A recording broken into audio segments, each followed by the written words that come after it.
Bismillahirrahmanirrahim. Assalamualaikum semuanya. Waalaikumsalam warahmatullahi wabarakatuh. Selamat pagi semuanya. Utamanya di hari Sabtu ini sangat cerah sekali. Semoga kalian yang melihat channel saya dalam keadaan sehat walafiat ya. Walaupun hari ini kalian sangat sibuk ataupun tidak sibuk, mudah-mudahan kalian selalu mendapatkan berkah dari Allah Subhanahu wa Ta'ala, terutama rezeki yang melimpah. Ya, pada hari ini saya berada di kebun kacang tanah sekaligus kacang merah. Mudah-mudahan ini bisa menghasilkan, dan kalian juga khususnya para petani milenial, pemula ataupun para suhu. Kepada para milenial atau kaula muda, saran saya kalian walaupun tidak bertani, di pagi hari itu usahakan mempunyai kegiatan ya. Seperti halnya saya, yakni menanam cabai, menanam kacang, menanam jagung, ataupun menanam apapun yang menghasilkan. Alhamdulillah ini saya setelah pembersihan terlihat bagus ya, terlihat enak dilihat. Terus juga setelah saya melakukan pembersihan, saya akan melakukan penyempraian atau pemberian pupuk ya. Nah, pada hari ini untuk pupuknya saya tidak akan memberikan pupuk kimia, tapi akan memberikan pupuk kohe ayam atau bisa dikatakan organik. Kalau bisa sebisa mungkin sih kalau ada kohe kambing, dikarenakan memang kohe kambing itu sangat sulit di lingkungan perkotaan ini, sangat sulit didapatkan. Bukan berarti tidak bisa didapatkan kalau misalnya kita mempunyai uang. Apa sih yang nggak bisa dibeli sama uang? Tapi dikarenakan memang jarak dan tempatnya itu sangat berjauhan, jadi saya akan melakukan pemupukan ini dengan kohe ayam, cukup dengan kohe ayam. Namun dengan pupuk kimia seperti halnya urea, Poska, MPK itu tergantung kebutuhan, karena pupuk kimia itu sangat banyak sekali di kios-kios yang kios-kios terdekat. Kepada kaula muda, banyaklah bermain ke sawah atau sebagai refleksi atau sebagai visualisasi refleksi kita ya. Tidak harus bertani, tapi memang salah satu kita bermain ke sawah itu adalah menghilangkan rasa penat atau stres atau fresh ya. Karena berdiam diri sudah saya rasa itu tidak mengenakan ya, tidak mempunyai uang, apalagi ingin ngopi, ingin apa, namun merasa bingung itu susah. Tapi kalau misalnya kita bermain atau bahasa lainnya bertadabur alam, bisa saja bersilaturahmi kepada teman, setidaknya kita mendapatkan kopi segelas ya, atau tidak kopi segelas, bisa saja kita berencana untuk masak-masak atau apa ya dengan teman-teman kita. Kepada para suhu ya, mohon saran dan kritiknya terhadap tanaman-tanaman saya ini ya. Walaupun terlihat hijau tapi belum tentu sehat, tapi memang yang sehat itu sudah tentu hijau warnanya ya. Memang untuk masalah pemupukan saya otodidak ya, seperti halnya cabai yang ada di pinggir sini ini belum pernah saya lakukan pemupukan secara kimia, tapi saya lakukan per bulan itu atau per 2 minggu sekali itu saya kasih kohe ayam, karena memang di sini di kota lingkungan yang saya tempati itu kohe ayam amat banyak. Terutama banyak sekali yang ternak ayam ya, baik itu ayam telur atau ayam pedaging. Untuk saat ini harga kacang tanah saya tidak bisa memprediksi ya, karena memang kacang tanah ini itu usianya lama ya, lumayan, kurang lebih 4 bulanan itu bisa bisa dijual. Tapi kalau untuk kacang merah yang ada di sebelahnya itu kurang lebih usianya 2 bulan 10 hari ya. Dan memang saya bereksperimen tidak menuruti apa kata orang lain. Ketika orang lain mengatakan umur timun sekian bulan atau umur cabai sekian bulan, saya tidak terlalu mempercayai sebelum saya menanam ya, karena memang saya selalu berpegang kepada filosofi barang siapa yang menanam dia akan menuai, dan barang siapa yang menanam timun dia akan tentunya panen timun. Dan memang yang saya lakukan adalah ketika saya menanam kacang, saya pun akan memanen kacang. Juga kepada para suhu, mohon saran untuk penyepraiannya dan juga apa istilahnya obat pupuk yang bagus ya. Dan memang ini saya mengusahakan atau berusaha untuk pupuk organik ya. Nah, di sini saya setelah selesai mencabut gulma-gulma yang ada yang mengganggu, sekiranya mengganggu penglihatan saya terhadap kacang atau terhadap tanaman yang saya tanam, itu saya akan melakukan penanaman selanjutnya, yakni cabai. Dan cabai ini sudah saya bibitkan ya, sudah saya buat bibit, sehingga ketika si kacang tanah ini rimbun, nanti si cabai akan saya pindah tanamkan ya. Mudah-mudahan kepada para suhu, doanya semoga saya selalu semangat dan kalian juga selalu sehat walafiat, utamanya diberi rezeki yang halal lagi baik. Juga jangan lupa bersedekah ketika kita mendapatkan sesuatu yang banyak, baik itu uang ataupun yang lainnya.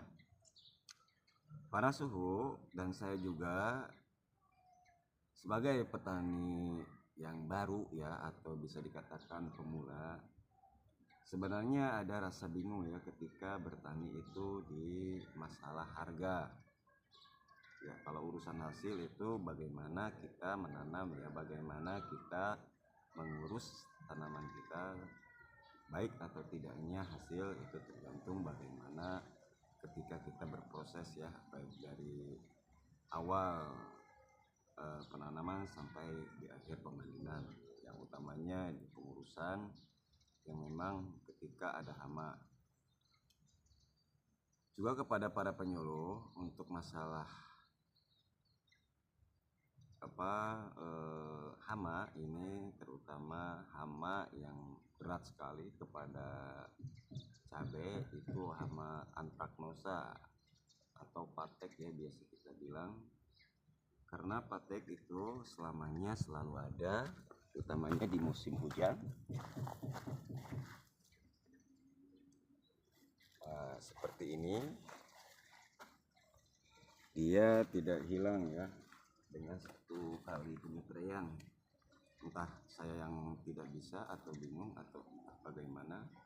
Ini mungkin yang saya lakukan adalah pengendaliannya, yakni setiap ada cabai yang terkena patek itu saya buang, saya petik lalu saya buang, mungkin seperti itu. Dan memang yang kedua, saya selalu mengontrol ya, walaupun ada satu pohon dua pohon yang ada di sebelah sini, saya selalu mengontrol bahwa ketika ada cabai yang terkena patek lalu saya buang ya. Memang si patek ini sangat merugikan, bukan merugikan ya bahasanya, mengurangi penghasilan dari para petani, khususnya petani cabai rawit. Di sini saya kenapa berbicara cabai rawit, padahal ya di hadapan saya itu adalah kacang tanah utamanya, karena basic saya adalah penanam cabai ya. Jadi makanya kepada para suhu saya mengharapkan, juga para penyuluh pertanian mengharapkan bagaimana setidaknya si patek ini tidak merebah atau tidak istilahnya merusak pohon cabai secara menyeluruh ya, minimalnya mengendalikan.